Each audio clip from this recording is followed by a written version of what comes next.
শুধু আসসালামু আলাইকুম। প্লিজ ২টা মিনিট হাতে রেখে আমার ভিডিওটি দেখে যাবেন। আজকে কোনো অ্যাগ্রেশন টাইপের কথা বলবো না। আজকে কথা বলবো হচ্ছে গিয়ে যে আমার স্ক্রিনে যে ২টা আপু দেখতেছেন ওনাদেরকে নিয়ে। ওনাদেরকে তো আপনারা চিনেন। ওনারা হচ্ছে গিয়ে কুমিল্লা ভার্সেস নোয়াখালী যে ডিভিশন মুভমেন্টটা চলতেছে ওটার এই ২টা আপু নোয়াখালীর পক্ষ হয়ে আন্দোলন করতেছে। সো আন্দোলনের মধ্যে হয়তো কিছু কথা বলছে কুমিল্লাকে নিয়ে। কিছুটা হয়তো লজিক্যাল ছিল আর কিছুটা ইললজিক্যাল ছিল। সো এটা আমরা মেনে নিয়েছি। সো এই কারণে আপনারা কুমিল্লার আপনার যে কথাগুলো আপনাদের কুমিল্লার ভাইদের গায়ে লেগেছে, এই কারণে আপনারা যেভাবে ওনাদেরকে পার্সোনালি হেনস্থা করতেছেন, আপনারা লিমিট প্রচুর ক্রস করছেন। আপনারা লিমিটটা ক্রস করে ফেলছেন। একজন ভাই দেখলাম ওনার পিকচারটা ওয়াশরুম ইউজ করতেছে। ভাইয়ের কাছে আমি প্রশ্ন রাখলাম, ভাই আপনি কি মানুষ? দেখেন, বিভাগীয় আন্দোলন এই ধরনের ইস্যু সর্বোচ্চ 1 মাস থাকবে, 1.5 মাস, 2 মাস। ভুলে যাবেন না আপনি একজন মানুষ। হ্যাঁ, ভুলে যাবেন না আপনার ভিতর মনুষ্যত্ব কিছু একটা আছে। হ্যাঁ, এটা ভুলে যাবেন না আপনি। দিন শেষে আপনিও মানুষ, যিনি আন্দোলন করতেছে উনিও মানুষ, কুমিল্লার মানুষও মানুষ, নোয়াখালীর মানুষও মানুষ। সো এই জিনিসটা ভুলে যাওয়া উচিত হবে না। আপনি আজকে ওনাকে যেভাবে হেনস্থা করতেছেন, আপনারও একদিন এই দিন আসবে। এখন বলবেন আপনাদের রক আপুকে নোয়াখালীর ছেলেরা এরকম করছে, আপনারা তাই রিভেঞ্জ নিচ্ছেন, তাই তো? আপনাদের রক আপু তারপর হচ্ছে নোয়াখালীর এই আপুগুলোর সাথে যদি কম্প্যারিজন করে, প্লিজ আপনারা হেরে যাবেন। যদি ভোট করেন আপনারা হেরে যাবেন, কারণ আপনারা আপনাদের রক আপুকে যেভাবে ইউজ করছেন মাঠে ময়দানে, আপনাদের লজ্জা হওয়া উচিত। সো এগুলো বলতে চাচ্ছি না, কারণ আপনারা যে ধরনের ক্যামেরা অ্যাঙ্গেলগুলো আপনারা পাবলিশ করছেন আপনাদের রক আপুর, ও মাই গড!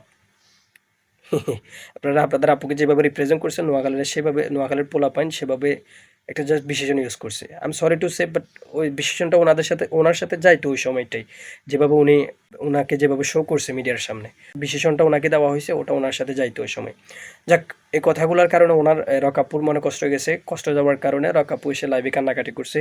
এরপরের দিনই আমাদের নোয়াখালীর যে ভাইগুলো ওনাকে নিয়ে খারাপ ব্যবহার করছে, নোয়াখালী অফিসিয়াল টিভি থেকে ওনাদেরকে লিখিতভাবে ক্ষমা চাইতে হয়েছে, চাই না? এখন কথা হচ্ছে, কুমিল্লার ভাইরা যারা এই আপু, এই যে আমাদের রজব আপু, তারপরে এই আপুদেরকে নিয়ে এর আগে থেকেও কমেন্ট বক্সে ওনাদেরকে নিয়ে যেভাবে বাজে ব্যবহার করছেন, যেভাবে লেখালেখি করছেন কমেন্টে, ততক্ষণ পর্যন্ত মোটামুটি ঠিকঠাকই ছিল। এরপরে ভিডিওতে আপনারা যেভাবে ওনাদেরকে প্রেজেন্ট করতেছেন নোয়াখালীর এই আপুদেরকে, ভুলে যাবেন না আপনিও একজন মানুষ, আপনার ভিতরে মনুষ্যত্ব কিছু একটা আছে। হ্যাঁ, ভুলে যাবেন না এই জিনিসটা। দিন শেষে সবার সাথে চোখ মিলাতে হবে। বিভাগীয় আন্দোলন বেশি দিন থাকবে না। হুম, হয়তো এই বিভাগের আন্দোলন নিয়ে হয়তো আপনারা আপনাদেরকে কাদা ছুটতেছেন, আমরা আপনাদেরকে কাদা ছুটতেছি। যাক, ওটা বিষয় না। বিষয় হচ্ছে কুমিল্লা যখন রক আপুকে নিয়ে এই ধরনের কথা বলছে, রক আপুর খারাপ লাগছে, ক্ষমা চাইছে নোয়াখালীর পোলাপান। এখন তো আপনারা ক্ষমা চাইবেন না। আমি তো বলতে পার, এটা বললেও আপনারা করবেন না, ক্ষমা চাইবেন না। আপনাদের যতক্ষণ পর্যন্ত রিয়ালাইজ হবে না এই জিনিসটা যে ওনারা কারো বোন, রক আপুও কারো বোন, হ্যাঁ, যতক্ষণ পর্যন্ত আপনাদের ভিতরে এই জিনিসটা রিয়ালাইজ হবে না, ততক্ষণ পর্যন্ত আপনারা ক্ষমা চাইবেন না। তো আমি রিকোয়েস্ট করব, এই ধরনের ভিডিও আর করবেন না ওনাদেরকে নিয়ে। ওনারাও একজন মেয়ে মানুষ, আমাদেরকে নিয়ে করে। আমরা পুরুষ মানুষ, আমরা যারা আপনাদেরকে কাদা ছুড়াছুড়ি করছি, হ্যাঁ, আমাদেরকে নিয়ে করেন, নো প্রবলেম, বাট ওনারা মহিলা মানুষ, জানেন তো। আর সবচেয়ে বড় কোয়েশ্চেন, আপনারা তো শিক্ষিত জাতি। আপনারা তো আমাদেরকে কোটা দেন, আপনাদের এডুকেশন বোর্ড আছে, আমাদের শিক্ষা নাই। নোয়াখালীদের শিক্ষা নাই, শিক্ষিত মূর্খ। আপনাদের তো শিক্ষা ছিল, এটা সবচেয়ে বড় কোয়েশ্চেন। আপনাদের তো শিক্ষা ছিল, আপনারা ওয়াশরুমে একজন মানুষের পিকচার ইউজ করতেন। বুঝলাম তিনি আপনার অপোনেন্ট, বাট আপনি ওয়াশরুমে ইউজ করবেন? যাক, আর কিছু বলতে চাচ্ছি না, পারলে ভিডিওগুলো ডিলিট করে দিয়েন, রিকোয়েস্ট। আর যে আপুটা ভিডিও করছে উনি ইতিমধ্যে ক্ষমা চেয়েছে, আর কুমিল্লাকে নিয়ে বাজে কথা বলবে না, অলরেডি উনি ক্ষমা চেয়েছে।